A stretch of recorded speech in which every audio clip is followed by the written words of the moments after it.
J'ai aimé l'expression aujourd'hui, passer du storytelling au story doing. Donc, on passe de la théorie à la réalité, il y a un call to action, et à la fin, quand les gens le réalisent, bien là, c'est plus une histoire, c'est la réalité qu'on vient de changer, et là, ça fonctionne.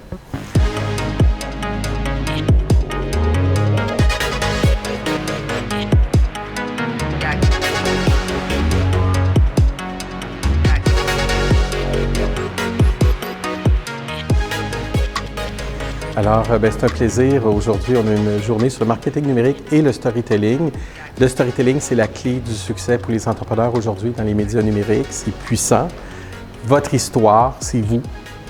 Passer du rêve à la réalité, c'est vraiment la technique qu'on a beaucoup de plaisir à partager, à enseigner pour vraiment faire toute une différence pour les entreprises. On a été chanceux aujourd'hui d'avoir 4 conférences exceptionnelles, des gens expérimentés. Jean Lamontagne, qui nous a parlé des éléments clés pour faire des slogans à impact, pour aussi utiliser des outils comme Canva et ChatGPT pour générer énormément de contenu. ChatGPT, on le voit, ça fait des miracles. C'est comme un outil virtuel pour écrire, faire des choses que normalement ça prenait des professionnels. Donc tout le monde voulait savoir un peu comment ça marche, comment on peut l'utiliser. Donc on peut faire des contenus de qualité et en quantité pour nourrir les réseaux sociaux.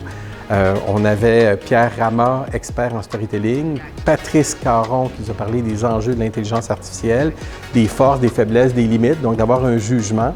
C'est des technologies de pointe qui sont très fortes, qu'on est très heureux d'utiliser comme entrepreneur, mais il faut voir comment le faire. Donc on est très heureux d'avoir ces conférenciers à la pointe des technologies pour nous aider à faire des histoires, des publications et de faire de l'engagement client et surtout d'amener une traction. Parce que le secret, c'est ça, c'est d'amener les gens, vous avez des innovations, des produits extraordinaires qui ont une grande valeur, mais il faut que les gens le comprennent, l'apprennent, s'engagent. Et les techniques pour y arriver, on les avait aujourd'hui et ça marche.